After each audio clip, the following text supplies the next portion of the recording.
All right, let's have a little more energy. Well, guys, it's the last day of FDIC And we're 2025. What do you guys think? What do you think the last few days have gone for us? It's been pretty amazing. I think we gave away a record amount of stickers. Right. Yeah. I learned that Nobody else did that. Nobody. firefighters love stickers. I don't know where they're They putting do. them all. Yeah. They must buy water bottles, new water They have bottles. so many Big water trucks, bottles. Big trucks. Yep. Big trucks and lots of water bottles. Today's the day of the drawing. Yes, today we are 10 a.m. in, well, basically 1 hour from now, we'll be drawing for the iPad and the swag bag. Altogether, it's a value of like $400. Yep. But overall, I mean, 2.5 days of engagement where people coming up. It was great to actually hear people saying like, we're already listening. Yeah. We're already subscribed. We're listening. Yep. And People bringing up on their phone to subscribe, and they're like, "Oh, I'm already subscribed." Yeah. So it's great. Not to mention that when people do go to YouTube and they subscribe, they're helping us out a tremendous amount, and in turn, we want to provide a good show for them. Yeah. And there's effort that really goes into the whole process. We're not always winging it. Sometimes it might feel like we are, but there's actually there's kind of a script to it. But you don't want to be too tight on it. You want calculated yeah, you chaos. want it to be a good flow, and I think a good, the podcast world these days, it should have certain elements to it. Funny at times, serious at times, a little bit of education, topical. Infotainment. At the show, you've doubled the amount of podcasts we've banked. So we've got like 20 more to release. Oh, for sure. Yeah. On the spot. Yeah. Yeah, we've gotten to sit down with some really interesting people. There's great stories just all around us even right here, and folks coming up to talk with us, and it's been a lot of fun.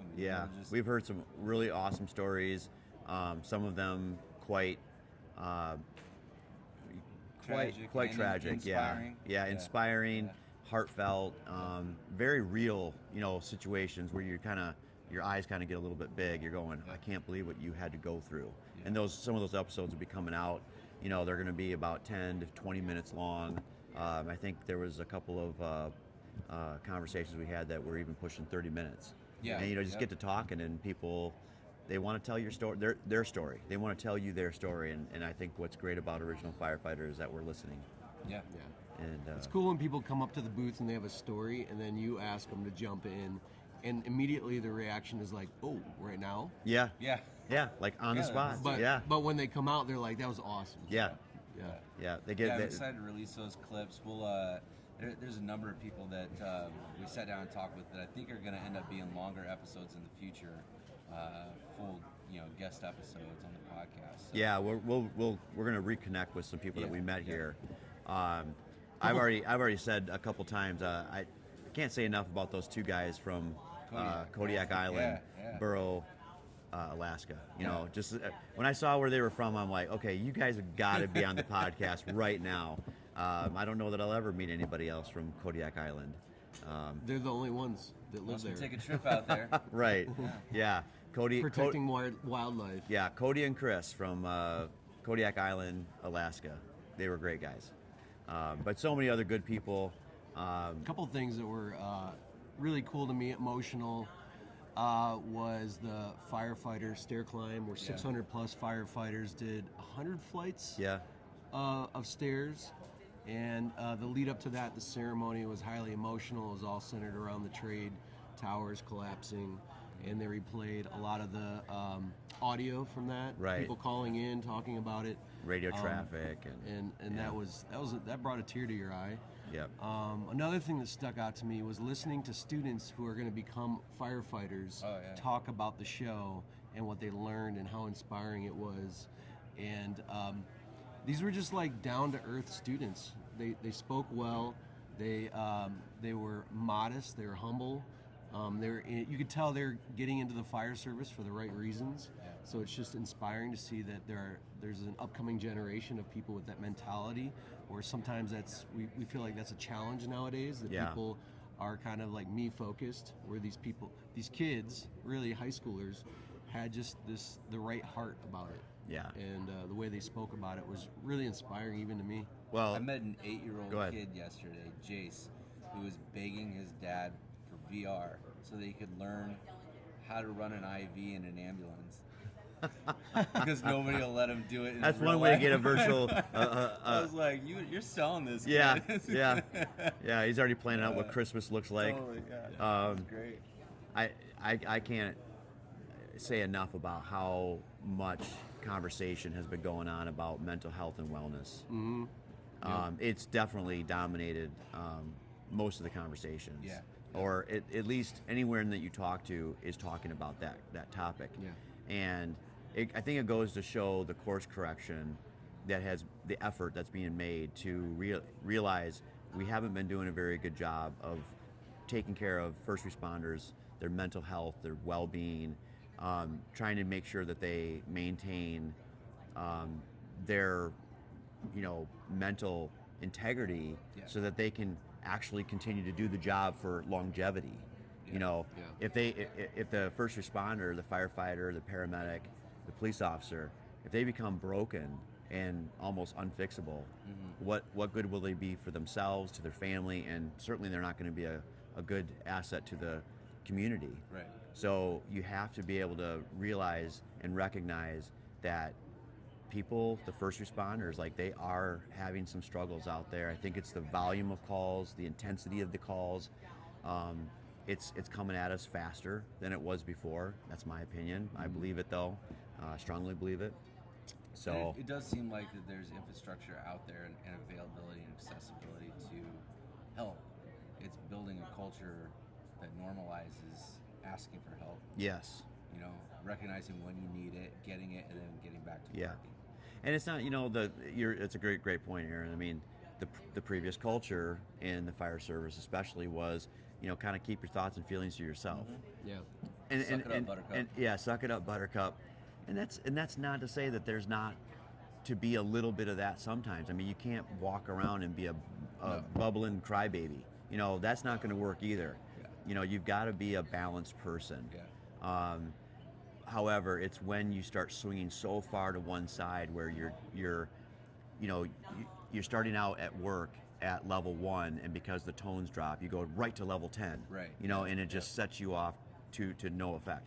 And then having that repetitive, like, happening over and over and over, there's a pattern there, and you realize, like, something's going on with you. Like, you're not handling your shit right. Yeah, I talked to a guy. He came up, I think he was in the 70s, and he just talked about all the things he saw. And back then it was suck it up and deal with it and like stuff the emotions. Yeah.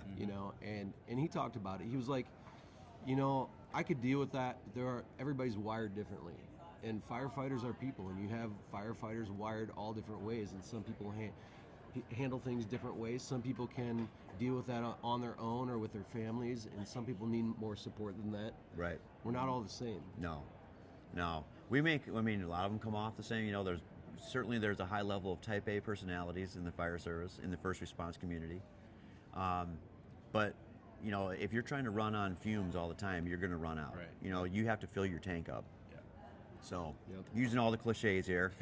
But that being said, it is really cool and valuable to be having that repetitive conversation in the mental health and wellness of firefighters. It seems like it's taken hold. Yeah. And I think that's going to be a benefit for everybody across the country. Yeah. Yep. So Long term, it'll build a strong. long term, it'll build a great community around that as well. Hey, we're going to be back next year for sure. I mean, we're going to come back to FDIC. We're going to the podcast is going to continue to grow. Day ain't over yet. Day is not over yet. 56 minutes to get here and get subscribed and register for our giveaway. Other than that, I don't know. I think it's just cool to be in the Lucas Oil Stadium, be able to look out and see the mass, the size of it all. Yeah. And it's inspiring. It makes you want to come back and be a part of it again. Coming through the tunnel, you just kind of like imagine yourself. You're playing AC/DC in your Yeah, head. thunderstruck. You feel like a badass. You got a little trot going. You kind of pretend like you're coming out for one of the big games. You keep your sunglasses on inside because you're like, this is what the Peyton Manning would have done, So, no, it's good. The whole city, Indianapolis, has been really cool. Yeah. I mean, we've got to, had some great food. Oh, the food. We got treated really well by over there at Yard House. I mean, they did a great job for us. And I really like this city. I know. I know I've said that over and over, but I feel like it's a good size. They've got great restaurants, it's clean for the most part. I mean, it's still a city. You gotta imagine too that the citizens, the people here, have got to be proud that they're the racing central of the country. I mean, certainly there's the Daytona 500 and very, very prominent races and racetracks out there, but the Indy 500 is here. The Brickyard 400 is here. Yeah. It's the Super Bowl of racing here. Yeah. And they get to say it. No one else gets to really say that. Yeah. So that's pretty cool. And then there's basketball here too. They've got NBA and the WNBA here. So I mean, it's all good. It's a beautiful city. Great place. So I think they did well by choosing Indianapolis for FDIC. It's been here for a long time, so it's not like this is what it's known for. If they could have it like maybe 2 months later, that would just be a little bit warmer. Turn up the thermostat a little bit. Just a little bit warmer. So this happened when we were waiting to get into Yard House the other night. Ladder truck drove by, ambulance drove by. I'm wondering what Indianapolis fire feels like with like 50,000 eyes on them when they're rolling through the streets. yeah. Constant evaluation. Yeah. They're cranking on that wind up cue and pulling the air horn a little harder. They're just like yeah, we got an audience rolling here. Out. Yeah.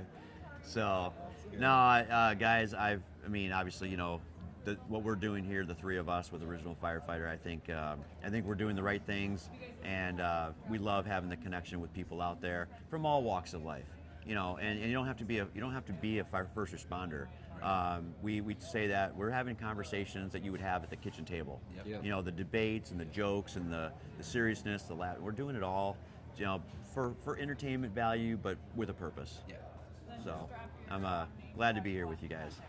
So, FDIC 2025 about to be in the books. So we'll see you on the podcast, and be safe out there.